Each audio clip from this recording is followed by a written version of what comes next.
I feel like I actually stepped into it in a weird way. I feel like there have been times in the past where I've sort of compromised my comfort for some songs, and I feel like I'm finally really in control of.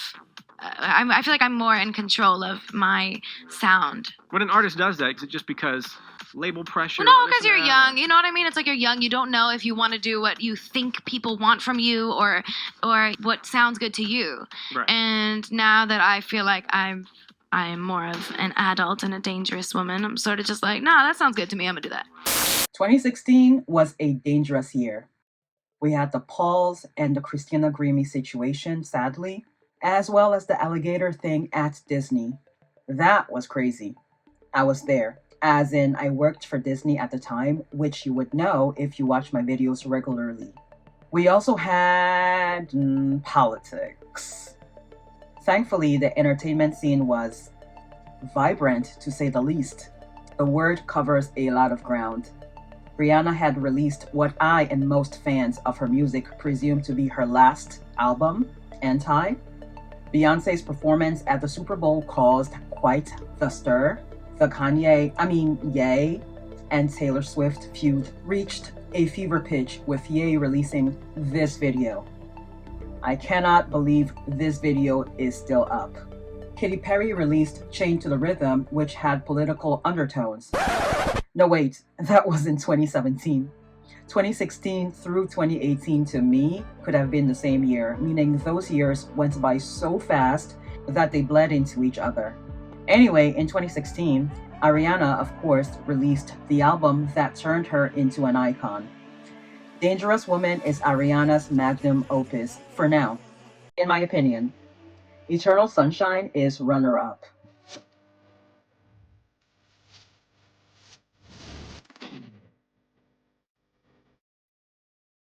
I am going to skip past all the Nickelodeon and musical theater talk because I'm going to assume that if you're a fan of Ariana Grande, you already know that stuff, which is something I didn't know back in 2016.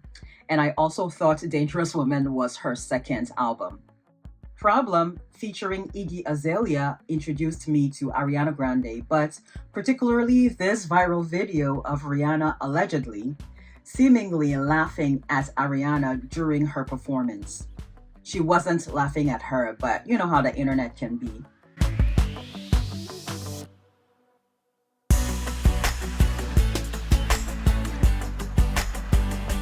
Anyway, I liked the song, but to be honest, I didn't know how I felt about Ariana. I mean, she obviously could sing and was a looker, but I didn't know if she had lasting power. That, by the way, was the exact same way I felt about Rihanna initially, but I was proven wrong. Into You and Everyday changed my mind about Ariana. Now, I really didn't want to rehash Black Kiana in this video because there are already so many videos about this and that discussion is kinda getting stale. However, I am not going to pretend as though Black Kiana was not an important part of this era. It's actually when this started or when people started to notice. In case you've been under a rock, Black Kiana is just a term the internet coined for Ariana's blackfishing phase, which is the phase in which she was using heavy spray tan, presumably, to get her to look like this, when she looked like this on Nickelodeon. Because I wasn't a diehard fan at the time, I honestly didn't know where Ariana was from or what ethnicity she was.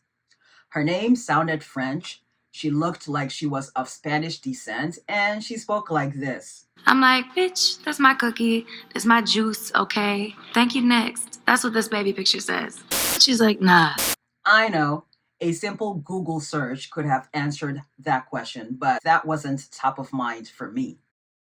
2016 is also when I noticed a lot of white artists with black sense and thought, I guess that's where culture is moving, but that's certainly interesting. I didn't think it was okay, but it was just so normalized that I thought it just was what it was. I mean, we got some great music out of it, which I'm sure was the plan the whole time. exploit Black people's culture and labor for profit. What else is new? Anyway, Into You and Side to Side music videos each have over 1 billion views, and that's just on YouTube. That riff for Boy in Side to Side is legendary. A one-syllable word that she was able to harmonize. That's when I knew she's not to be messed with. And then she capitalized on the popularity of cycling or spin aerobics for the video while wearing a cap with Icon on it. Genius! Ariana is a subtle genius. Watching her performance as Glinda in Wicked further proved her brilliance, but I'm getting ahead of myself. Can you tell I'm eager to discuss Wicked? I'll say though, that there are parallels between her landing the role as Glinda and becoming one of the biggest pop stars of our time. She committed to the bit all the way. Being a pop star may not have been her first choice of the performing arts, but if that was going to get her the role as Glinda, then by golly, she was going to rock her signature ponytail to make her stand out from the other pop girlies. She was going to put on a black scent to appeal to a Black demographic. She was going to sing sexually charged songs to top the charts. Give the people what they want. She was playing the long game. And then, when promoting Wicked, she stayed in character, sporting the blonde hair and had Glinda's demeanor, speaking in a higher octave. I'm not at all saying that she was forced to do all of the above and that she didn't enjoy any of it or that she was faking it. Hell, I don't know her. What I am saying is, if that isn't living in the end, as Neville Goddard puts it, I don't know what is. What I do know is that it appears Sabrina Carpenter may have taken a page from the Side to Side music video book in her video for Feather. This scene is very reminiscent of this one. Also, the fact that Ariana was able to book 3 heavy hitters in the rap world at the time to feature on this album is definitely a boss move. She obviously had Nicki on Side to Side, Future on Everyday, and Lil Wayne on Let Me Love You, which out of all the collaborations on this album is the weakest one. She sounds great and Lil Wayne is cheeky as always, but the beat is rather basic. Same beat all the way through. Greedy makes me want to go to the roller skating rink and I can't roller skate. This song is in the same retro category as Problem and Focus. That change in octave towards the end was chef's kiss. The song matches the energy of the intended name of the album, Moonlight. Moonlight would equally have worked, but would have kept her in that teeny bop space, whereas Dangerous Woman was signaling maturity and solidifying her as a pop star. While we are on Moonlight, the track is in the same category as Rihanna's Love on the Brain and Taylor's Lover, a blend of 60s and contemporary pop. Having Macy Gray on Leaving Me Lonely gave it more weight. Hands down, one of my favorites on the album that wasn't a single. I love a moody, dark undertone.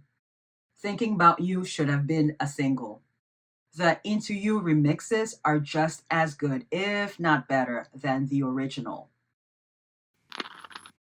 In a couple of days, I'll have my last episode for this series. For now, I'll be discussing Cynthia's Forgive Me.